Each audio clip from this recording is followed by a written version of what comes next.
ಇವತ್ತು ಯಾರು ಗಣನೆಗೆ ತಗೊಂಡಿಲ್ಲ. ಉದಾಹರಣೆಗೆ ಈಗ ಗೆಜೆಟ್ನಿಂದ ಪದವನ್ನ ತೆಗೆದುಹಾಕಿದ್ದಾರೆ, ಆದ್ರೆ ತೆಗೆದುಹಾಕಿರೋ ಪದವನ್ನ ಮತ್ತೆ ಜಾತಿಯ ಕಾಲಂನಲ್ಲಿ 2-3 ಜಾಗದಲ್ಲಿ ಮತ್ತೆ ರಿಪೀಟ್ ಆಗಿದೆ ಪದ. ಇದನ್ನ ನಾವು ಸರ್ಕಾರದ ಗಮನಕ್ಕೂ ತಂದಿದ್ದೀವಿ. ಆಮೇಲೆ ಮುಖ್ಯಮಂತ್ರಿಗಳಿಂದ ಹಿಡಿದು ತುಂಬಾ ಜನಗಳು ಈ ಪದವನ್ನ ಬಳಸಿರೋದೇನೆ, ಗೊತ್ತಿದ್ದು ಬಳಸಿದ್ದಾರೆ, ಗೊತ್ತಿಲ್ಲದೆ ಬಳಸಿದ್ದಾರೆ. ಬಳಸಿದ ಮೇಲೆ ಕೂಡ ಯಾವ ಮಟ್ಟಕ್ಕೆ ಅವ್ರಿಗೊಂದು ಲೇಜಿನೆಸ್, ಕೇರ್ಲೆಸ್ನೆಸ್ ಇದೆ ಅಂದ್ರೆ ಏನ್ ನಡೆಯುತ್ತೆ ಬಿಡು ಅನ್ನೋ ತರ.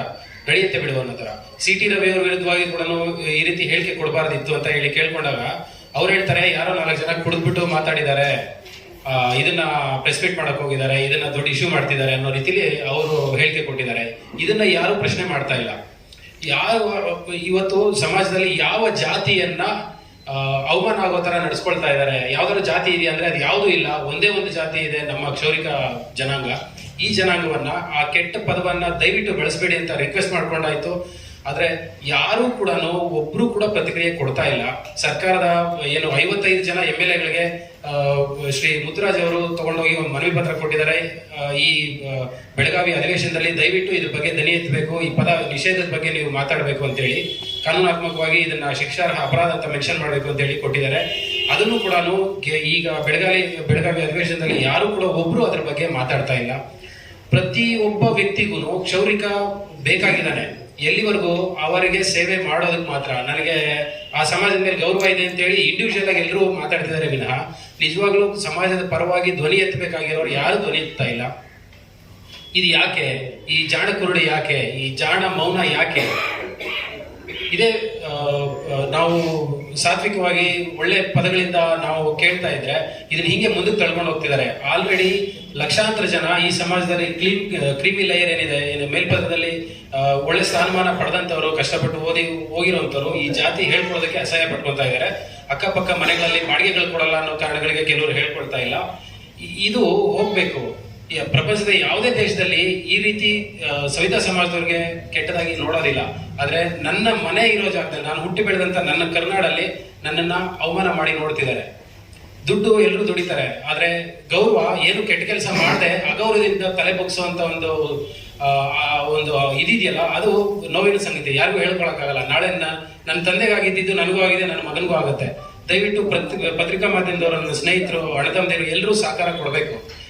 ಇದನ್ನ ದೊಡ್ಡ ಮಟ್ಟದಲ್ಲಿ ನಾವು ಕೂಡ ಪ್ರಯತ್ನ ಪಡ್ತಾ ಇದ್ದೀವಿ. ಎಲ್ಲ ಕನ್ನಡ ಪರ ಸಂಘಟನೆಗಳನ್ನ ಮತ್ತೆ ಬೇರೆ ಜಾತಿಯ ಸಮಾಜದ ಸ್ವಾಮೀಜಿಗಳನ್ನ ನಾವು ರಿಕ್ವೆಸ್ಟ್ ಮಾಡಿಕೊಂಡು ಅವರನ್ನು ಕೂಡ ಗಣನೆಗೆ ತಗೊಳ್ಳಿ ನಮ್ಮನ್ನ ಅಂತೇಳಿ ರಿಕ್ವೆಸ್ಟ್ ಮಾಡಿದೀವಿ. ಅವರು ಕೂಡ ಒಪ್ಕೊಂಡಿದ್ದಾರೆ. ಆದ್ರೆ ರಾಜಕೀಯದಲ್ಲಿ ಗುರುತಿಸ್ಕೊಂಡಂತ ಬಹಳಷ್ಟು ಜನ ನಮ್ಮ ಸಮಾಜದವರೇ ಇದ್ರ ಕಡೆಗೆ ದನಿ ಎತ್ತದೇ ಇರೋದು ನಾವು ತಲೆ ತಗ್ಗಿಸುವಂತ ವಿಚಾರ.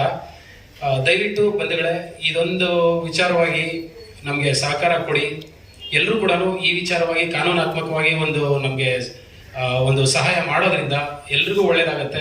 ಆಮೇಲೆ ಸಮಾಜದ ಮೂಲಭೂತ ಹಕ್ಕುಗಳಲ್ಲಿ ಸಮಾನತೆ ಕೂಡ ಒಂದು. ನಾವು ನಿಮ್ಮಲ್ಲಿ ಒಬ್ರು, ನೀವು ನಮ್ಮಲ್ಲಿ ಒಬ್ರು. ನಾವು ನಿಮ್ಗಿಂತ ಯಾವತ್ತು ದೊಡ್ಡವರಾಗಕ್ಕೆ ಸಾಧ್ಯ ಇಲ್ಲ, ನಿಮ್ಗಿಂತ ಯಾವತ್ತು ಚಿಕ್ಕವರಾಗೋದು ಆಗದೆ ಇರೋ ಕೆಲಸ. ನಿಮಗೆ ಸಮಾಜದ ಎಲ್ಲ ಜಾತಿಗಳಿಗೆ ನಾವು ಗೌರವ ಕೊಟ್ಕೊಂಡೇ ಬಂದಿದ್ದೀವಿ, ಮುಂದೆ ಕೂಡ ಕೊಟ್ಕೊಂಡೇ ಹೋಗ್ತೀವಿ. ಆದ್ರೆ ಈಗ ಕೊನೆಯ ಅವಕಾಶ, ಉತ್ತರ ಭಾರತದಿಂದ, ಬೇರೆ ದೇಶಗಳಿಂದ, ಬೇರೆ ರಾಜ್ಯಗಳಿಂದ ಬಂದು ಈ ವೃತ್ತಿಯನ್ನು ಕಿತ್ಕೊಂಡಿದ್ದಾರೆ.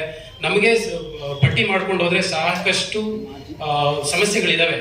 ಅದರಲ್ಲಿ ಮೊದಲನೆಯದು ನಮ್ಮ ಮುಖಾನ ತೋರಿಸೋದಕ್ಕೆ ಕಷ್ಟ ಆಗ್ತಿರೋ ಸಮಸ್ಯೆ ಇದು, ಜಾತಿ ನಿಂದನೆಯನ್ನ ದಯವಿಟ್ಟು ನೀವು ಕಾನೂನಾಗಿ ಮಾರ್ಪಡಿಸಿ ಅಂತ ಹೇಳಿ ಕೇಳಿಕೊಂಡು ನಿಮ್ಗೆ ರಿಕ್ವೆಸ್ಟ್ ಮಾಡ್ಕೊಳ್ತಾ ಇದ್ದೀನಿ. Thank you.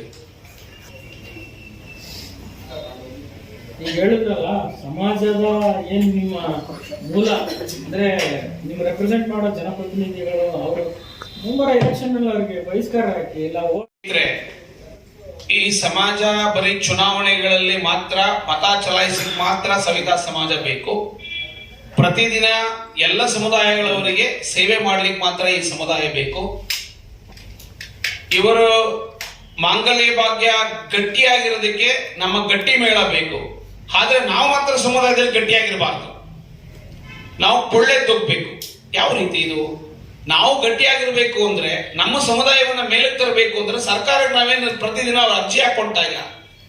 ರಾಜಕಾರಣಿಗಳೇ, ಮಂತ್ರಿ ಮಹೋದಯರೇ, ಈ ಸವಿತಾ ಸಮಾಜವನ್ನ ಕೈ ಹಿಡ್ಕೊಂಡು ನಡೆಸೋದ್ರಿಂದ ನಾವು ಯಾವತ್ತೂ ನಿಮ್ಮನ್ನು ಕೇಳ್ಕೊಂಡಿಲ್ಲ. ಆದರೆ ಈ ಸಮಾಜವನ್ನ ತುಚ್ಛವಾಗಿ ಮಾತಾಡ್ತಿರೋರ ಬಗ್ಗೆ ಒಂದು ಕಾನೂನನ್ನು ತನ್ನಿ ಅಂತ ಕೇಳ್ಕೊಂಡಿದೀವಿ ಅಷ್ಟೇ.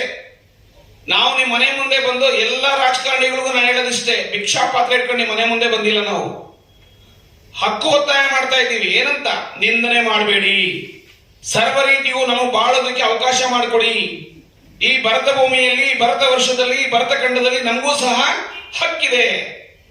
ಹಕ್ಕನ್ನ ನೀವು ಬರೀ ಮತ ಪಡೆಯೋದಕ್ಕೆ ಮಾತ್ರ ಬಳಸ್ಕೊತಿದ್ದೀರಿ, ಆದ್ರೆ ಬದುಕೋದಕ್ಕೆ ಹಕ್ಕು ಕೊಡಿ ಸ್ವಾಮಿ. ಈ ಸವಿತಾ ಸಮಾಜದಲ್ಲಿ ಯಾವುದೇ ರಾಜಕಾರಣಿಗಳಿಗೆ ನಮಗೆ ರಾಜಕೀಯದಲ್ಲಿ ಪ್ರಭುತ್ವ ಇಲ್ಲ. ನಾವು ಇದುವರೆಗೂ ಸಹ ಒಬ್ಬ MLA ಸೃಷ್ಟಿ ಮಾಡಕ್ಕಾಗಿಲ್ಲ. MLC ಅನ್ನೋರು ಇದ್ದಾರೆ, ಎಲ್ಲ ಇದ್ದಾರೆ. ಆದರೆ ಸಮುದಾಯ ಅಂತ ಬಂದಾಗ, ಜಾತಿ ಅಂತ ಬಂದಾಗ, ಕುಲವೃತ್ತಿ ಅಂತ ಬಂದಾಗ ಬಾಯಿ ಹೊಲ್ಕೊಂಡ್ಬಿಡ್ತಾರೆ. ಯಾಕೆ ಅಂತ ಹೇಳಿದ್ರೆ, ಸಮುದಾಯದ ಪರವಾಗಿ ಏನಾದರೂ ಮಾತಾಡ್ಬಿಟ್ರೆ ಮುಂದೆ ನಿಮ್ಮ ರಾಜಕೀಯ ಭವಿಷ್ಯ ಹಡ್ಡಡ್ಡ ಮಲ್ಕೊಂಡ್ಬಿಡುತ್ತೆ ಅನ್ನೋ ಭಯ ಇದೆ.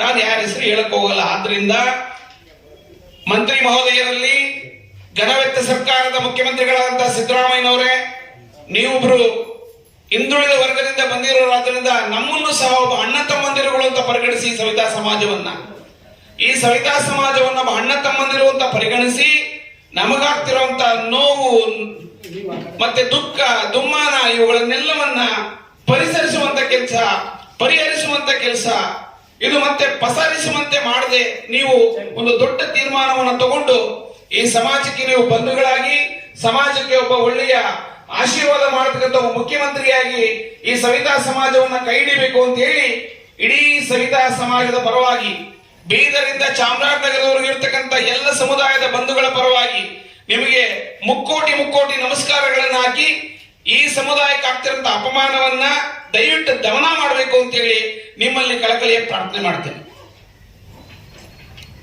ನಮಸ್ಕಾರ ಹೇಳ್ತಾ ಬಂದು ಇವತ್ತು ಎಲ್ಲ ನೋಡ್ತಾ ಇದ್ದೀರಿ. ನಾವು ಸಹ ಪ್ರತಿ ಸಲ ನಾವು ಪ್ರೆಸ್ ಮೀಟ್ ಮಾಡ್ತಾನೆ ಇದ್ದೀವಿ, ವಿಚಾರಗಳನ್ನು ತಮ್ಮ ಸಮ್ಮುಖದಲ್ಲಿ ತಿಳಿಸ್ತಾ ಇದ್ದೀವಿ. ಜಾತಿ ನಿಂದನೆ ಅನ್ನುವಂಥದ್ದು ವ್ಯಕ್ತಿಗತವಾಗಿ ಪ್ರತಿನಿತ್ಯ ಇವಾಗ ತುಂಬ ಜನ ಬಳಕೆ ಮಾಡ್ತಾ ಇದ್ದಾರೆ. ಅದು ನೋವಾಗ್ತಾ ಇದೆ. ಏನಾಗ್ತದೆ ಅಂದರೆ, ಜನಕ್ಕೂ ಈಗ ನಮ್ಮ ಒಂದು ಅನುಮಾನ ಸ್ಟಾರ್ಟ್ ಆಗ್ತಾ ಇದೆ. ಯಾಕಂದ್ರೆ ಕೆಲವಾರು ಜನಕ್ಕೆ ನಮ್ಮ ಒಂದು ಸವಿತಾ ಸಮಾಜದವ್ರನ್ನ ಮತ್ತೆ ಈ ಕ್ಷೌರಿಕ ವೃತ್ತಿ ಮಾಡುವಂಥವ್ರನ್ನ ಯಾವ ರೀತಿ ಸಂಬೋಧಿಸ್ತಾರೆ ಅಂತೇಳಿ ನಮ್ಮ ಜನಪ್ರತಿನಿಧಿಗಳಿಗೆ ಅರ್ಥ ಆಗ್ತಾ ಇಲ್ವಾ ಅನ್ನುವಂಥದ್ದು ನನಗೆ ಒಂದೆಲ್ಲೋ ಒಂದು ಡೌಟ್ ಆಗ್ತಾ ಇದೆ. ಕಾರಣ ಯಾಕಂದ್ರೆ ಅವರು ಮೊನ್ನೆ ರಾಜಣ್ಣ ಅವರು ಪ್ರಸ್ತಾಪ ಮಾಡ್ತಾರೆ, ಅದ್ರಲ್ಲಿ ಹೇಳ್ತಾರೆ ಅವರು, ಅಂದ್ರೆ ಅವರು ಉದ್ದೇಶ ಅದಲ್ಲ, ಅಂದ್ರೆ ಬಳಕೆ ಮಾಡುವಂತ ಸಂದರ್ಭದಲ್ಲಿ ಈ ಒಂದು ಪದವನ್ನ ಬಳಕೆ ಮಾಡ್ತಾರೆ, ಜಾತಿ ನಿಂದನೆ ಪದವನ್ನ ಬಳಕೆ ಮಾಡಿ ಮಾತಾಡ್ತಾರೆ. ಅದು ನಮ್ಗೆ ಸ್ವಲ್ಪ ನೋವಾಗ್ತದೆ ಅದೆಲ್ಲ ವಿಚಾರದಲ್ಲಿ. ಹೀಗೆ ಎಲ್ಲ ಅದೇ ಹೇಳಿದಾಗೆ ಪ್ರತಿನಿತ್ಯ ಜನಪ್ರತಿನಿಧಿಗಳು, ಜ್ಯೋತಿಷಿಗಳು, ಸಿನಿಮಾ ನಟರು, ಪ್ರತಿದಿನ ಇದು ನಡೀತಾನೆ ಇರ್ತದೆ. ಮತ್ತೆ ಇದು ದಾರಿ ಹೋಗರು, ಮತ್ತೆ ಗಾಡಿ ಓಡಾಡೋಂಥವ್ರು, ಇದೆಲ್ಲ ನಿರಂತರವಾಗಿ ನಡೀತಾ ಇರೋದ್ರಿಂದ ನಮ್ಗಿದು ನಮ್ಮ ಸ್ವಾಭಿಮಾನಕ್ಕೆ ತುಂಬಾ ಧಕ್ಕೆ ಆಗ್ತಾ ಇದೆ. ಇದನ್ನ ಆದಷ್ಟು ನಾವು ನಮ್ಮ ಸರ್ಕಾರಕ್ಕೆ, ನಾನು ಈಗಾಗಲೇ ನಾವು ಸಹ 2ನೇ ತಾರೀಕು ಧರಣಿಗಳನ್ನ ಮಾಡಿದ್ವಿ. ಲಾಸ್ಟ್ ಟೈಮ್ ಒಬ್ಬ ಸಿ.ಟಿ. ರವಿಯು ಸಹ ನಮ್ಮ ಒಂದು ಜಾತಿ ನಿಂದನೆ ಪದವನ್ನು ಬಳಕೆ ಮಾಡಿದ್ರು. ಅವ್ರ ವಿರುದ್ಧವಾಗಿ ನಾವೆಲ್ಲ ಅವತ್ತು ಪ್ರತಿಭಟನೆ ಮಾಡಿ, ಧರಣಿ ಮಾಡಿ, ಸರ್ಕಾರಕ್ಕೆ ನಾವು ಅದು ಹಕ್ಕೊತ್ತಾಯ ಮಾಡಿದ್ವಿ. ನಮ್ಮ ಒಂದು ಮನವಿಯನ್ನು ಪುರಸ್ಕರಿಸಿ ನಮಗೂ ಸಹ ಸ್ವಾಭಿಮಾನದಿಂದ ಬದುಕಲಿಕ್ಕೆ ಅವಕಾಶ ಮಾಡಿಕೊಡಿ. ಇವತ್ತು ಸಮಬಾಳು ಸಮ ಪಾಲು ಅನ್ನುವಂಥ ನಿರ್ಧಾರದಲ್ಲಿ ತಾವೆಲ್ಲರೂ ಸರ್ಕಾರದಲ್ಲಿ ಹೇಳ್ತೀರಿ. ಇದನ್ನು ಸಹ ನಮ್ಗೆ ಮೊದಲು, ಯಾಕಂದ್ರೆ ನಮ್ಗೆ ಏನೇ ಇಲ್ಲ ಅಂದ್ರೆ ಒಂದು ಸ್ವಾಭಿಮಾನ ಬೇಕು. ನಮ್ಗೆ ಸಮಾಜದಲ್ಲಿ ಬದುಕಬೇಕು ಅಂದಾಗ ನಮ್ಮ ಒಂದು ಮಾನ್ಯತೆ ಇಲ್ಲ ಅಂದಾಗ ನಮ್ಗೆ ಏನಿದ್ರು ಪ್ರಯೋಜನ ಇಲ್ಲ. ಅದರಿಂದ ನಮ್ಗೆ ಸ್ವಾಭಿಮಾನದಿಂದ ಬದುಕಲಿಕ್ಕೆ ಅವಕಾಶ ಆಗ್ಬೇಕು. ಮತ್ತೆ ಇದ್ರ ನಂತರ ಏನಾಗಿದೆ ಅಂದ್ರೆ, ಇವತ್ತು ನಮ್ಮ ಮನವಿಗಳೆಲ್ಲ ಕೊಟ್ಟಿದ್ದೀವಿ. ಮೊನ್ನೆ ಸರ್ಕಾರನೂ ಸಹ ಈ ಒಂದು ಅಧಿವೇಶನದಲ್ಲಿ ಒಂದು ಪ್ರಸ್ತಾಪ ಮಾಡಿದೆ. ಅದು ನಾನು ಸರ್ಕಾರಕ್ಕೆ ಶ್ಲಾಘನೆ ಮಾಡಲಿಕ್ಕೆ ಇಷ್ಟಪಡ್ತೀನಿ. ವಿಚಾರಗಳೇನಂದ್ರೆ, ಇವತ್ತು ಸಾಮಾಜಿಕವಾಗಿ ದೌರ್ಜನ್ಯ ಕಾಯ್ದೆಗಳನ್ನು ತಂದಿದೆ. ಮತ್ತೆ ಯಾವುದೇ ವ್ಯಕ್ತಿ ಆಗಿರ್ಬೋದು, ಜಾತಿ ಆಗಿರ್ಬೋದು, ಸಮುದಾಯ ಆಗಿರ್ಬೋದು, ಮತ್ತೆ ಯಾವುದೇ ಒಂದು ಉದ್ದೇಶವಾದ ಇಲ್ಲದಿಂದ ಭಾಷಣ ಮಾಡಿ, ಅವನ ಪ್ರಚೋದನೆ ಮಾಡಿ ಈ ದ್ವೇಷ ಭಾಷಣೆ ಮಾಡಿರುವಂತ ಕಾಯ್ದೆ ತುಂಬಾ ಈ ಒಂದು ಯಾವುದೇ ಒಂದು ಹಿಂದುಳಿದ ವರ್ಗ ಆಗಿರ್ಬೋದು, ಅತಿ ಹಿಂದುಳಿದ ವರ್ಗ ಆಗಿರ್ಬೋದು, ಎಲ್ಲ ಸಮುದಾಯಕ್ಕೂ ಇದೊಂದು ಮಾನಸಿಕವಾಗಿ ಧೈರ್ಯ ಸಿಗುತ್ತೆ.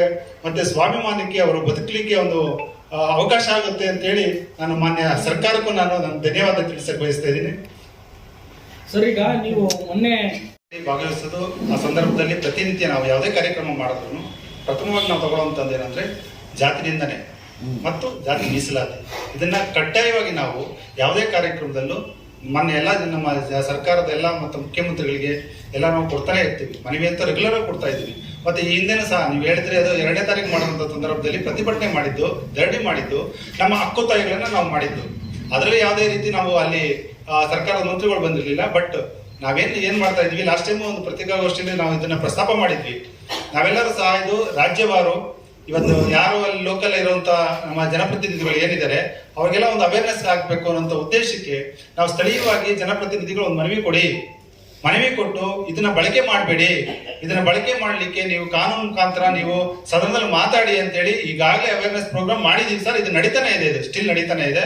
ಬಟ್ ಆಗ್ಲೂ ಸಹ ಅಲ್ಲಿ ಇಲ್ಲಿ ಈ ತರ ಇನ್ಸಿಡೆಂಟ್ ಆಗ್ತಾ ಇದೆ. ಅದರಿಂದ ಸ್ವಲ್ಪ ನಮಗೂ ಸಹ ಬೇಜಾರಾಗಿರುವಂತದ್ದು. ಮತ್ತೆ ಈ ವಿಚಾರವಾಗಿ ನಾವು ಖಂಡಿಸ್ತಾ ಇದ್ದೀವಿ ಮಾತಾಡಿರೋದಕ್ಕೆ. ಮುಂದೆ ಇದನ್ನ ಆಗ್ಬಾರ್ದು ಅನ್ನುವಂಥದ್ದು ಸಹ ನಾನು ಹೇಳಲಿಕ್ಕೆ ಬಯಸ್ತಾ ಇದ್ದೀನಿ ಸರ್. ಬೈಲಪ್ಪ ನಾಯಣಸ ಮಾಡುವ ನಮಸ್ಕಾರಗಳು. ಒಂದು ಮಾಧ್ಯಮದವರೇ, ನಮ್ಗೇನಾದ್ರೂ ಸರ್ಕಾರ ಸಿಗ್ಬೇಕಾದ್ರೆ ತಮ್ಮ ಮೂಲಕನೇ ಸಿಗ್ತಾ ಇರೋದು. ನಾವು ಏನೇನು ಪ್ರತಿಭಟನೆ ಮಾಡಿದ್ರು, ಹೊರಡೋ ಪ್ರತಿಭಟನೆ ಮಾಡೋ ಅದನ್ನ ನೀವು ಪೇಪರ್ಲ್ಲಿ ಹಾಕಿ ದೃಶ್ಯಮಾದ ಪ್ರಸಾರ ಮಾಡಿದ್ರೆ ಅದು ಸರ್ಕಾರದ ಎಲ್ಲೋ ಒಂದ್ ಕಡೆ ಸರ್ಕಾರ ನೋಡುತ್ತೆ, ಅದು ನಮ್ಗೆ ನ್ಯಾಯ ಸಿಗುತ್ತೆ ಅಂತ ನಾವು ಅನ್ಕೊಂಡಿದ್ದೀವಿ. ಆದರೆ ಮೊನ್ನೆ ರಾಜಣ್ಣವರು ಒಂದು ಖಾಸಗಿ ಚಾನಲಲ್ಲಿ ಮಾತಾಡ್ತಾ ಇರ್ತಾರೆ. ಆ ಒಂದು ಅತಿ ಸಂದರ್ಶನ ಮಾತಾಡ್ಬೇಕಂದ್ರೆ ಅವರು ಮನುಸ್ಮೃತಿ ವಿಚಾರದಲ್ಲಿ ಮಾತಾಡ್ಬೇಕು ಅಂದ್ರೆ ನಮ್ಮ ಜಾತಿಯನ್ನ ಅವ್ರಿಗೆ ಗೊತ್ತಿರಲಿಕ್ಕೆ, ಯಾಕಂದ್ರೆ ನಮ್ಮ ಸಮುದಾಯಕ್ಕೆ ನನಗಂತೂ ಆತ್ಮೀಯವರು. ಯಾಕಂದ್ರೆ ನಮ್ಗೆಲ್ಲ ಒಳ್ಳೆ ಕೆಲಸನೇ ನಮ್ಮ ಸಮುದಾಯಕ್ಕೆ. ಮಧುಗಿರಿ ಕ್ಷೇತ್ರದಲ್ಲಿ ಆಗ್ಬೋದು, ತುಮಕೂರು ಜಿಲ್ಲೆ ಆಗ್ಬೋದು, ನಮ್ಮ ಕನ್ನಡ ರಾಜ್ಯ ಸವಿತಾ ಸಮಾಜಕ್ಕೆ ಆಗ್ಬೋದು, ಏನಾದ್ರು ಇವತ್ತು ನ್ಯಾಯವಾಗಿ ನಮ್ಮ ಸಂಘ ನಡೀತಾ ಇದ್ರೆ ಅದಕ್ಕೆ ಕಾರಣಕ್ಕಂತ ರಾಜಣ್ಣವ್ರು ಮಾಡಿರೋದು. ಬಟ್ ಆದ್ರೆ ಅವ್ರಿಗೆ ಕ್ಷೌರಿಕ ವೃತ್ತಿ ಅಂತ ಹೇಳ್ಬೋದಿತ್ತು. ಆದ್ರೆ ಅಜಾಮತ್ ಮಾಡ್ತಾರೆ ಅಂದ್ರೆ ಅದೆಷ್ಟು ಕಳಂಕನೀಯ ಮಾತುಗಳು ಅಂದ್ರೆ ಅಷ್ಟು ಬೇಜಾರಾಗುತ್ತೆ ನಮ್ಗೆ.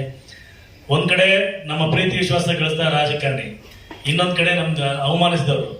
ನಾವು ಯಾರು ಅವ್ರ ವಿರುದ್ಧ ನಾವು ಮಾಡ್ಬೇಕು ನಮ್ಗೆ ಬೇಸರ ಆಗುತ್ತೆ. ಯಾಕಂದ್ರೆ ನಮ್ಗೆಲ್ಲ ಕೊಟ್ಟಂತವ್ರ ವಿರುದ್ಧ ಬೇಸರ ನಾವು ವ್ಯಕ್ತಪಡಿಸ್ತಾ ಇದ್ವಿ ಅಂದ್ರೆ ನಮ್ಗೆ ನೋವಾಗಿ ಅವ್ರನ್ನ ಆ ಮಾತನ್ನ ಖಂಡಿಸ್ತಾ ಇದ್ವಿ. ಒಂದು ಎರಡನೇದು, ಆ ಸಂದರ್ಶನದಲ್ಲಿ ಮಾತಾಡ್ಬೇಕಂದ್ರೆ ಪ್ರಖ್ಯಾತ ಒಬ್ರು ನಿರೂಪಕರಿರ್ತಾರೆ. ಯಾಕಂದ್ರೆ ಹತ್ತ ಚಾನಲ್ ಹಲವಾರು ಚಾನಲ್ಗಳಲ್ಲಿ ಒಂದು ನಿರೂಪಕರ ಅಭಿಮಾನಿ ಕೂಡ ನಾನು, ಯಾಕಂದ್ರೆ ಅವ್ರ ಅಭಿಮಾನಿನೂ ಕೂಡ. ಆದ್ರೆ ಬೇರೆ ವಿಷಯದಲ್ಲಿ ಸಂದರ್ಶನ ಮಾಡ್ಬೇಕು ಅಂದಾಗ ಯಾವುದೇ ಒಂದು ವಿಷಯ ಬಂದಾಗ ಟಕ್ ಅಂತ ಪ್ರಶ್ನೆ ಮಾಡೋ ವಾಕ್ಚಾತುರ್ಯ ಆ ನಿರೂಪಕರಿರುತ್ತೆ. ಆದ್ರೂ ಕೂಡ ನಮ್ಮ ಮಾತನ್ನಾಡಿದಾಗ ಆ ನಿರೂಪಕರು ಅದನ್ನು ಪ್ರಶ್ನೆ ಮಾಡದೆ ಇರೋದು ನಿಜಕ್ಕೂ ದಿಗ್ಭ್ರಮೆ, ಬೇಸರ ವ್ಯಕ್ತಪಡಿಸ್ತೀನಿ ಅವ್ರ ವಿರುದ್ಧ. ಮತ್ತೆ ತದನಂತರ ಅವರು ಲೈವ್ ಕಾರ್ಯಕ್ರಮ ಅಲ್ಲ, ರೆಕಾರ್ಡ್ ಕಾರ್ಯಕ್ರಮ ಆದ್ರೂ ಸಹ ಅದನ್ನ ತಡಿಬೋದಿತ್ತು. ಬೀಪ್ ಸೌಂಡ್ ಹಾಕಿ ಮತ್ತೊಂದು ಹಾಕಿ ಮಾಡ್ಬೋದಿತ್ತು. ಆದ್ರೂ ಅದನ್ನ ಏಕೈಕಿ ಪ್ರಸಾರ ಮಾಡೋದು ಕೂಡ ನಮ್ಗೆಲ್ಲೋ ಒಂದ್ ಕಡೆ ಅವರ ಒಂದು ನಡೆ ನಾನು ಬೇಸರ ತಂದಿದೆ. ನಿಜಕ್ಕೂ ಮಾಧ್ಯಮ ಮಿತ್ರರೇ, ನಾವು ಸಾಮಾಜಿಕ ದೌರ್ಜನ್ಯ ಆಗಿ ಬರ್ತಾ ಇದೀವಿ. ಹಳ್ಳಿ ಕಡೆ, ಪಟ್ಟಣ ಪ್ರದೇಶ ನಿಮ್ಗೆ ಅದು ಗೊತ್ತಿಲ್ಲ. ಹಳ್ಳಿ ಕಡೆ ಬೆಳಗ್ಗೆ ಮಖ ತೋರಿಸ್ಬೇಡ ಅನ್ನೋದು, ಅವ್ರ ಮನೆ ರಾತ್ರಿ ದೀಪ ನೋಡ್ಬೇಡ ಅನ್ನೋದು, ತದನಂತರ ಅವರ ಒಂದು ಏನು ಪ್ರತಿಯೊಂದು ವಿಷಯಕ್ಕೂ ಅವ್ರ ಅಸ್ಪೃಶ್ಯತೆ ನೋಡೋದು, ಈ ರೀತಿಯಾಗಿ ನಾವು ಬಾಳ್ತಾ ಇದೀವಿ. ನಾವು ಈ ಸರ್ಕಾರ ಮುಂದೆ ಕೇಳ್ತಿರೋದು ಯಾವುದೇ ಒಂದು ಜಾಗ ಕೊಡಿ, ಹಣ ಕೊಡಿ ಅಂತ ಕೇಳ್ತಿಲ್ಲ. ನಮ್ಮ ಸಾಮಾಜಿಕ ನ್ಯಾಯ, ಸಾಮಾಜಿಕ ಭದ್ರತೆಗಾಗಿ ಒಂದು ಕಾನೂನು ಕೊಡಿ ಅಂತ ಕೇಳಿದ್ರು. ಅದು ಮೊನ್ನೆ ಡಿಸೆಂಬರ್ 2ನೇ ತಾರೀಕು ನಾವು ಪ್ರತಿಭಟನೆ ಮಾಡಿ ಮುಖ್ಯಮಂತ್ರಿ ಮನೆ ಕೊಡಕ್ಕೆ ಹೋದಾಗ ಮುಖ್ಯಮಂತ್ರಿ ಆಗ್ತಾನೆ ಪಾಸ್ ಆದ್ರು. ಬಟ್ ಅವ್ರ ಒಬ್ಬರು ಕಾರ್ಯದರ್ಶಿ ಇದ್ರು, ನೋಡಪ್ಪ ಇಲ್ಲ ನಿಮ್ಮ ಒಂದು ಉದ್ದೇಶ ಇಟ್ಕೊಂಡೆ ನಾವು ಮೊದಲು ಒಂದು ದ್ವೇಷ ಭಾಷಣ ಅಂತ ಒತ್ತು ಮಂಡನೆ ಮಾಡೋದು. ಅದ್ರ ಜೊತೆಗೆ ಈಗ ಜಾತಿ ಸಮುದಾಯ ಎರಡನ್ನು ಸೇರಿಸಿದೀವಿ, ನಿಮ್ಮಗಳಿಗೋಸ್ಕರನೇ ಅದನ್ನು ಸೇರಿಸಿದೀವಿ ಅಂತ ಒಂದು ಮಾತನ್ನ ನಾವು ಮನೆಗೆ ಕೊಟ್ಟಾಗ ಹೇಳಿದ್ರು. ಅದೇ ರೀತಿ ಅವರು ಕರ್ನಾಟಕ ದ್ವೇಷ ಭಾಷಣ ಮತ್ತು ದ್ವೇಷ ಅಪರಾಧ ತಡೆ ವಿಧೇಯಕವನ್ನ ಈಗ ಆಲ್ರೆಡಿ ವಿಧಾನಸಭೆ ಮಂಡಿಸಾಯ್ತು. ಅದು ಅಂಗೀಕಾರ ಆಗಿದೆ. ಇವತ್ತು ವಿಧಾನ ಪರಿಷತ್ ಮಾಡಬಹುದು. ಅದಾದ್ಮೇಲೆ ರಾಜ್ಯಪಾಲ ಅಂತ ವಿಧೇಯಕ ಬರುತ್ತೆ. ಈ ವಿಧೇಯಕ ನಾವು ನಂಬ್ಕೊಂಡಿದೀವಿ. ಇದು ನಮಗೆ ಜಾತಿನಿಂದನೇ ಕಾಯ್ದೆಯಾಗಿ ಒಂದು ಜಾರಿಗೊಳ್ಳುತ್ತೆ ಅನ್ಕೊಂಡಿದೀವಿ. ಮತ್ತೆ ಅದ್ರ ಜೊತೆಗೆ ಒಂದು ಬಹಿಷ್ಕಾರ ಕಾಯ್ದೆನೂ ಕೂಡ ನಿನ್ನೆ ಮಾದೇವಪುರ ವಿಧಾನಸಭೆಯಲ್ಲಿ ಮಂಡಿಸಿದರೆ ಅದು ವಿಧೇಯಕ ಅಂಗೀಕಾರವಾಗಿದೆ. ಇವೆಲ್ಲ ಉತ್ತಮವಾದ ಕೆಲಸ ರಾಜ್ಯ ಸರ್ಕಾರ ಮಾಡ್ತಿರೋದು. ಈ ಧ್ವನಿ ಇದ್ದವರಿಗೆ, ಒಂದು ತಳಮಟ್ಟದ ಸಮುದಾಯದವರಿಗೆ ಬಹಿಷ್ಕಾರ ಹಾಕೋ ಒಂದು ಸವರ್ಣ ಒಂದು ನೀತಿಗೆ ಒಂದು ಕಾನೂನನ್ನ ತರ್ತಾ ಇದ್ದಾರೆ. ಅದಕ್ಕೆ ರಾಜ್ಯ ಸರ್ಕಾರ ನಾವೆಲ್ಲ ಸವಿತಾ ಸಮಾಜ ತುಂಬ ಹೃದಯದಿಂದ ಸ್ವಾಗತ ಮತ್ತು ಅಭಿನಂದಿಸುತ್ತೆ. ಇಂಥ ಕಾನೂನು ಬೇಕಾಗಿತ್ತು. ಯಾಕಂದ್ರೆ ಒಂದು ಸಮುದಾಯವನ್ನ ಹೀನಾಯವಾಗಿ ನೋಡೋದು, ಹೀನಾಯ ಮಾತಾಡೋದು ಇದು ಪರಂಪರೆಯಾಗಿ ಬಂದಿತ್ತು. ಅದಕ್ಕೆ ಒಂದು ಕಡಿವಾಣ ಹಾಕೋದಕ್ಕೆ ಮಾನ್ಯ ಹಿಂದುಳಿದ ಅಧಿಕಾರ ಸಿದ್ದರಾಮಯ್ಯವರು ಒಂದು ಕಡಿವಾಣಕ್ಕೆ ಮುನ್ನುಡಿ ಬರೆದಿದ್ದಾರೆ. ಅದು ನಿಜಕ್ಕೂ ಈ ಅದರಲ್ಲಿ ಒಂದು ಕೆಲವೊಂದು ವಾಕ್ಯನ ಸರಿ ಬರೆದಿಲ್ಲ. ಆ ಕಾಯ್ದೆಯಲ್ಲಿ ಬರೀ 5 ಪೇಜ್ ಮಾತ್ರ ಇದೆ ಆ ವ್ಯಾಖ್ಯಾನ. ಆ ವ್ಯಾಖ್ಯಾನ ಇನ್ನೂ ಹಲವಾರು ರೀತಿಯಲ್ಲಿ ವ್ಯಾಖ್ಯಾನ ಬರೆದು ಒಂದು ಕಾನೂನು ತಂದ್ರೆ ನಮ್ಮಂತ ದಳ ಸಮುದಾಯಕ್ಕೆ ಅನುಕೂಲ ಆಗುತ್ತೆ ಅಂತ ಹೇಳಿ ನನ್ನ ಮಾತನ್ನ ಮುಗಿಸ್ತೇನೆ. ಹೇಳಿ ಮನವಿ ಪತ್ರ ಕೊಟ್ಟಿದೀವಿ. ಆ ಕಾಯ್ದೆ ಮಾಡೇ ಮಾಡ್ತೀವಿ ಅಂತ ಹೋದ ವರ್ಷ ಹೇಳಿದ್ರು. ಇನ್ನು ಈ ವರ್ಷ ಅಲ್ಲಿ ಸವಿತಾ ಮಹರ್ಷಿ ಜಯಂತಿ ಬರ್ತಾ ಇನ್ನೂ ಆ ಕಾನೂನು ಮಾಡಿಲ್ಲ. ಆಮೇಲೆ ಮೊನ್ನೆ ನಿಮ್ಗೆಲ್ಲ ಗೊತ್ತು, ನಾವು ಮೀಸಲಾತಿಯಿಂದ ವಂಚಿತರಾಗಿದ್ದೀವಿ. ಬಹಿರಂಗ ಸಭೆ ಕರೆದಿದ್ರು ಹಿಂದುಳಿದವರ್ಗ. ಅಲ್ಲೂ ಕೂಡ ನಾವು ಒಂದು ಮನವಿ ಪತ್ರ ಕೊಟ್ಟು ನಮ್ಮ ನೋವನ್ನ ಆರ್ಥಿಕವಾಗಿ ಸಾಮಾಜಿಕವಾಗಿ ನಾವು ಹೇಗೆ ಹಿಂದೆ ಇದ್ದೀವಿ ಅನ್ನೋ ಬಗ್ಗೆ ನಾವು ಮನವರಿಕೆ ಮಾಡ್ಕೊಂಡಿದ್ದೀವಿ ಸರ್. ಈಗ ಇದ್ರಲ್ಲೇ ಒಬ್ಬರಿಗೆ ಸರ್ಕಾರದ ಕೆಲವೊಂದು ಹುದ್ದೆಗಳು ಸಿಕ್ಕಿದೆ ಸರ್ ಹೇಳಿದ್ರು. ಅವರು ಮುಂದಾಳತ್ವದಲ್ಲಿ ಬರ್ಬೇಕಾದ್ರೆ ನಿಮ್ಮ ಸಮಾಜದವರು, ಈಗ ಸರ್ ಫ್ರಂಟ್ ಲೈನ್ ಇದ್ದಾರೆ, ನೀವು ಬರ್ತೀರಾ. ಆದ್ರೆ ನಾವು ಹೇಳೋದ್ರಿಂದ ಕಡಿಮೆ ಸಮಯದಲ್ಲೇ ನಿಮ್ಮ ಸಮಾಜಕ್ಕೆ ಇನ್ನೂ ರಾಜಕೀಯ ಸ್ಥಾನಮಾನ ಸಿಕ್ಕಿಲ್ಲ ಅಂತ ಇರೋದ್ ಬದಲು ಸಿಕ್ಕವರನ್ನ ಒಂದುಗೂಡಿಸ್ಕೊಂಡು ಮಾಡ್ಬೇಕಾಗಿತ್ತು. ಈಗ ಅವರೇ ಬಂದಿಲ್ಲ ಅಂದ್ರೆ ಈಗ ಹೇಳಿದ್ರೆ ಸ್ಥಾನಮಾನ ಅವ್ರು ಬಂದು ಇಲ್ಲಿ ಮಾಡಿದ್ರೆ ಹೋಗುತ್ತಾ ಅನ್ನೋ ಒಂದು ಭಯ ಇರುತ್ತೆ ಅಂತಾರೆ. ಮತ್ತೆ ಈಗ ಎಲ್ಲಿ ಬಂತು? ಅವ್ರು ರೆಪ್ರೆಸೆಂಟ್ ಮಾಡೋದೇ ಸಮುದಾಯ ಅಲ್ವಾ, ಏನ್ ಅವ್ರ ಪರ್ಸನಲ್ ಇದಲ್ವಲ್ಲ. ಮತ್ತೆ ಯಾವ ರೀತಿ ಅದನ್ನ ನೀವು ಹೇಳಿ.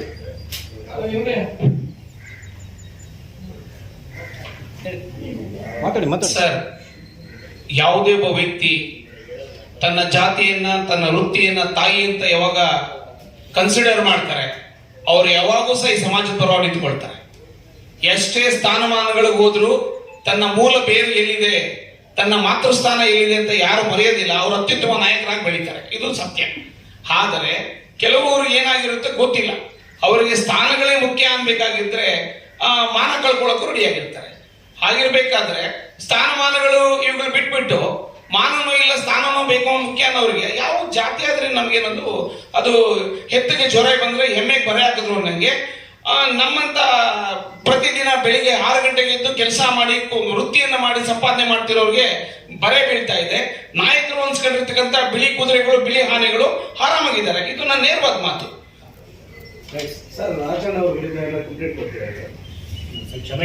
ಸರ್, ಅವರು ಕ್ಷಮೆ ಕೇಳಿದ್ದಾರೆ. ಆದ್ರೆ ಇವತ್ತು ಫಸ್ಟ್ ಒಂದು ಪ್ರೆಸ್ ಮೀಟ್ ಮಾಡ್ಬಿಟ್ಟು ಫಸ್ಟ್ ಆಮೇಲೆ ನಂತರ ನಾವು ಅದಕ್ಕೆ ಏನ್ ಮಾಡ್ಬೇಕು, ಒಂದು ಹೋರಾಟದ ಯಾವ ರೂಪುರೇಷೆ ರೆಡಿ ಮಾಡ್ಬೇಕು ಅನ್ನೋದ್ರ ಬಗ್ಗೆ ಫಸ್ಟ್ ಸರ್ ನೀವು ನನಗೆ ಒಂದು ಮಾತು ಹೇಳ್ಬೇಕು ಅಂದ್ರೆ ಸರ್, ನಾವು ರಾಜಕಾರಣಿಗಳಿಗಿನ್ನ ನಾವು ನಿಮ್ಮನ್ನ ನಂಬ್ತೀವಿ.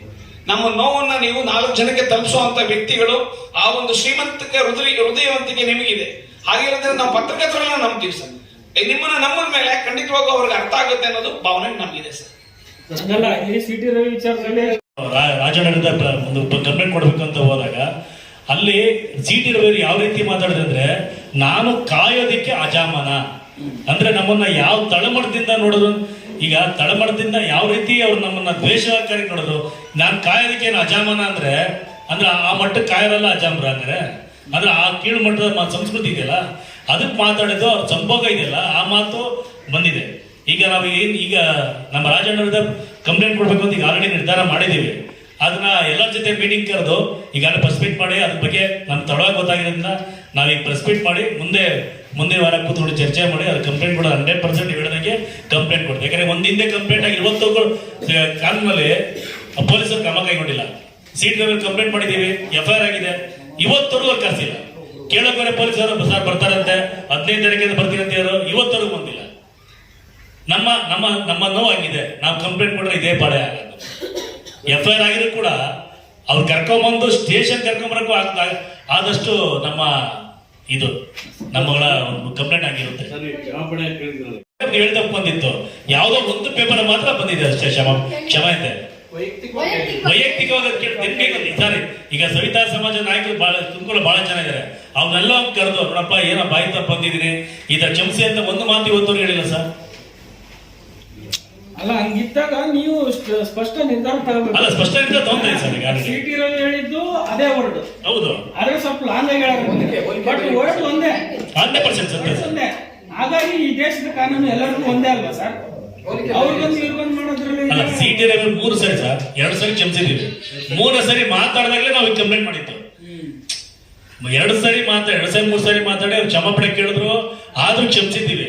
ಪದೇ ಮಾಡಿದಾಗ ನಾವು ಕ್ಷಮಿಸಿರಕ್ಕಾಗಲ್ಲ ಸರ್. ಯಾಕಂದ್ರೆ ನಮ್ದು ನಾವ್ಯಾರು ಅಷ್ಟು ನಿಮ್ಗೆ ಗೊತ್ತಿದೆ. ನಾವು ಸವಿತಾ ಸಮಾಜದವರು ಊರಲ್ಲೇ ಎಷ್ಟು ಸಾಫ್ಟ್ ಆಗಿರ್ತೀವಿ ಅಂತ ಗೊತ್ತಿದೆ. ಬಟ್ ಆ ಪರಿಸ್ಥಿತಿ ನಮ್ದು ಊರುಗಳಲ್ಲಿ ಒಬ್ಬರೇ ಮೂರು ಊರಲ್ಲಿ ಒಬ್ಬರು ಇರ್ತೀವಿ. ನಾವು ಯಾರನ್ನ ಎದುರಾಕೊಳ್ಳೋ ಸ್ಥಿತಿಯಲ್ಲಿ ನಾವಿಲ್ಲ ಸರ್. ಆದ್ರೆ ನಾವು ಪತ್ರಕರ್ತರ ಮುಂದೆ ನಮ್ಮ ನೋವುಗಳನ್ನ ಹೇಳ್ಕೊಳಕ್ಕಷ್ಟೇ ನಮ್ಗೆ ಸೀಮಿತವಾಗಿದೆ ಅಷ್ಟೇ ಹೊರತು ನಮ್ಗೆ ಯಾವ್ದು ಕಾನೂನು ಪ್ರಗಂಡ ಯಾವುದು ಆಗಲ್ಲ ಸರ್. ಸರ್, ಕಳೆದ ತಿಂಗಳು ಸಮಾಜದ ನಾಯಕರುಗಳೆಲ್ಲರೂ ಹೋಗಿದ್ವಿ. ಹೆಚ್ಚು ಕಮ್ಮಿ ಕಿರಣ್ ಕುಮಾರ್ ಅವ್ರು ಬಂದಿದ್ರು, ಬಾಲಕೃಷ್ಣ ಅವ್ರು ಬಂದಿದ್ರು, ಬೈಲಪ್ಪ ಅವ್ರು ಬಂದಿದ್ರು, ಮತ್ತೆ ವೇಣು ಅವ್ರು ಬಂದಿದ್ರು, ನಾನು ಹೋಗಿದ್ದೆ. ಈ ದಿನ ಮೈಸೂರಲ್ಲೂ ಆಗಿದೆ. ಈಗ ಹೋಗಿದ್ದಾರೆ ನಮ್ಮ ಮುತ್ತುರಾಜ್ ಅವರು ತಂಡ ಅನ್ನೋದಕ್ಕಿಂತ ನಮ್ಮ ಸಮಾಜದ ಬಂಧುಗಳು ಹೋಗಿದ್ದಾರೆ. ನಿನ್ನೆ ಹೋಗಿ ಕೂಡ ಕಂಪ್ಲೇಂಟ್ ಆಗಿದೆ ಅಂತ ನಮ್ಮ ಸೋಷಿಯಲ್ ಮೀಡಿಯಾದಲ್ಲಿ ನೋಡಿದ್ದೀವಿ. ಮುಂದಿನ ದಿನಗಳಲ್ಲಿ ಯಾರೇ ಮಾಡಿದ್ರು ಕೂಡ ನಾವು FIR ಮಾಡಿಸ್ತೀವಿ, ಹೋರಾಟನೂ ಮಾಡ್ತೀವಿ, ಧಿಕ್ಕಾರನೂ ಕೂಗ್ತೀವಿ ಅಂತ ಮಾಧ್ಯಮದ ಮುಖಾಂತರ ನಾವು ಹೇಳಕ್ ಇಚ್ಛೆ ಪಡ್ತೀವಿ. ಯಾಕೆ ಅಂದ್ರೆ ಇದು CT ರವಿ ಒಬ್ಬರು ವಿಷಯ ಅಲ್ಲ, ಇಲ್ಲ ನಮ್ಮ ರಾಜಣ್ಣ ಅವ್ರ ವಿಷಯ ಅಲ್ಲ. ರಾಜಣ್ಣ ಅವರು ಕರಿಬೋದಾಗಿತ್ತು, ವೈಯಕ್ತಿಕವಾಗಿ ಅವರು ನಮ್ಮ ಸಮಾಜಕ್ಕೆ ಕ್ಷಮಾಪಣೆ ಕೇಳ್ಬೋದಾಗಿತ್ತು, ಎಲ್ಲೂ ಕೇಳಲಿಲ್ಲ. ಅದಕ್ಕೋಸ್ಕರನೇ ಇದು ಪ್ರೆಸ್ ಮೀಟ್ ಕೂಡ. ಸರ್, ನೀವು ಕೇಳಿದ್ದಕ್ಕೆ ನಾನು ಹೇಳ್ತಾ ಇರೋದು. ಯಾಕೆಂದ್ರೆ ನಮ್ಮ ಕರ್ನಾಟಕ ರಾಜ್ಯ MC ವೇಣುಗೋಪಾಲ್ ಅಣ್ಣ ಇದ್ದಾರೆ, ನಮ್ಮ ಕಿರಣ್ ಕುಮಾರ್ ಅವರು ಇದ್ದಾರೆ, ಮತ್ತೆ ನಮ್ಮ ಮುತ್ತರಾಜ್ ಅವರು ಇದ್ದಾರೆ. ಇಲ್ಲಿ ಮುಖಂಡರುಗಳು ಬೈಲಪ್ಪ ನಾರಾಯಣ ಸ್ವಾಮಿ ಅವರು ಯಾವಾಗ್ಲೂ ಸಮಾಜದ ಪರವಾಗಿ ಚಿಂತನೆ ಮಾಡುವಂತವ್ರು. ಇವರು ಕ್ಷೌರಿಕವೃತ್ತಿ ಮಾಡಿಕೊಂಡು ನಮ್ಮ ಸಮಾಜಕ್ಕೆ ಧ್ವನಿಯಾಗಿ ಒಂದು ಸಂಘ ಕಟ್ಕೊಂಡು ಓಡಾಡುವಂತವ್ರು. ರಾಜಕೀಯವಾಗಿ ಮುಂದೆ ಬರಬೇಕು ಅಂತ ಹಗಲಿರುಳು ಸಮಾಜದ ಪರವಾಗಿ ಹೋರಾಡ್ತಾ ಇರುವಂತ ವೇಣುಗೋಪಾಲ್ ಆಗಿರ್ಬೋದು. ಸಮಾಜದ ಬಗ್ಗೆ ಕಳಕಳಿ ಇರುವಂತವಳು. ನಾನು ಒಬ್ಬ ಗ್ರಾಮ ಪಂಚಾಯತಿ ಅಧ್ಯಕ್ಷನಿಯಾಗಿ ಭಾರತ ಸರ್ಕಾರದಿಂದ ರಾಷ್ಟ್ರ ಪ್ರಶಸ್ತಿಯನ್ನು ಪಡೆದು 25 ವರ್ಷದಿಂದ ಸಮಾಜ ಸೇವೆಯನ್ನು ತೊಡಗಿಸ್ಕೊಂಡಿರೋರು. ಅನೇಕ ನಮ್ಮ ಸಮಾಜದಲ್ಲಿ ಈಗಾಗಲೇ ಚಂದಾಪುರದಲ್ಲಿ ಅನಾಥ ಸಮಾಜಕ್ಕೆ ಆಗ್ತಾ ಇರುವಂತಹ ಅನ್ಯಾಯ, ದೌರ್ಜನ್ಯ, ಜಾತಿ ನಿಂದನೆ ಪದಕ್ಕೆ ಅವರು ಸತತವಾಗಿ ಕುಗ್ಗೋಗ್ಬೇಕಾ ನಮ್ಮ ಸಮಾಜ? ಅದಕ್ಕೋಸ್ಕರ ನಾವು ಈ ಒಂದು ಪ್ರೆಸ್ ಮೀಟ್ ಮಾಡಿದ್ದೀವಿ ಹೊರತು ಮುಂದಿನ ದಿನಗಳಲ್ಲಿ ಆಗ್ಬಾರ್ದು. ಇದು ಇವಾಗಲೂ ಧ್ವನಿಯಾಗಿ ಬಂದಿದ್ದಾರೆ. ಎಲ್ಲರೂ ಒಳ್ಳೆ ಕೆಲಸನೇ ಮಾಡ್ತಾ ಇದ್ದಾರೆ. ಅಲ್ಲಿ ಕಿರಣ್ ಕುಮಾರ್ ಒಳ್ಳೆ ಕೆಲಸ ಮಾಡ್ತಾ ಇದ್ದಾರೆ, ಮುತ್ತುರಾಜ್ ಒಳ್ಳೆ ಕೆಲಸ ಮಾಡ್ತಾರೆ, MC ವೇಣುಗೋಪಾಲ್ ಒಳ್ಳೆ ಕೆಲಸ ಮಾಡ್ತಿದ್ದಾರೆ, ಇಲ್ಲಿ ಬಾಲಕೃಷ್ಣ ಅವರು ಒಳ್ಳೆ ಕೆಲಸ ಮಾಡ್ತಿದ್ದಾರೆ. ಎಲ್ಲರೂ ಸಮಾಜದ ಧ್ವನಿಯಾಗಿ ಮಾಡ್ತಿರೋದು. ಆದ್ರೆ ನಮ್ಮ ಸಮಾಜದಲ್ಲಿ ಒಗ್ಗಟ್ಟಾಗಿ ಬರಬೇಕು ಅಂತಾನೆ ನಾನು ಈ ಮುಖಾಂತರ ಕೇಳ್ಕೊಳ್ತೀನಿ. ಯಾಕೆಂದ್ರೆ ಅನೇಕರು ವಿದ್ಯಾವಂತರಿದ್ದಾರೆ, ಉನ್ನತ ಸ್ಥಾನಮಾನಗಳಲ್ಲಿದ್ದಾರೆ. ಅವರು ಮುಂದೆ ಬಂದ್ರೆ ಅಲ್ವಾ ನಮ್ಮ ಸಮಾಜದ ಒಂದು ಕಳಂಕವಾದ ಪದವನ್ನ ಹೋಗಲಾಡಿಸೋದಿಕ್ಕೆ ಸಾಧ್ಯ ಆಗೋದಿಕ್ಕೆ. ನೀವು ಕೇಳಿದಕ್ಕೆ ಮಾತ್ರ ನಾನು ಹೇಳಿದ್ದೀನಿ ಅಷ್ಟೇ. ನಮ್ಮಲ್ಲಿ ಒಳ್ಳೆ ವಿದ್ಯಾವಂತರಿದ್ದಾರೆ, ಅವರು ಕೂಡ ಸಮಾಜದ ಪರವಾಗಿ ಧ್ವನಿ ಎತ್ತಬೇಕು, ಸಮಾಜವನ್ನು ಒಗ್ಗೂಡಿಸಬೇಕು. ಮುಂದಿನ ದಿನಗಳಲ್ಲಾದರೂ ಸಮಾಜಕ್ಕೆ ಆಗ್ತಾ ಇರೋ ಅನ್ಯಾಯವನ್ನ ಸರ್ಕಾರದ ಗಮನಕ್ಕೆ ತರಬೇಕು ಅನ್ನೋ ಉದ್ದೇಶದಿಂದ ನಾವೆಲ್ಲರೂ ಇಲ್ಲಿ ಬಂದಿರೋದು ಅಷ್ಟೇ, ಬೇರೆ ಏನಿಲ್ಲ ಸರ್.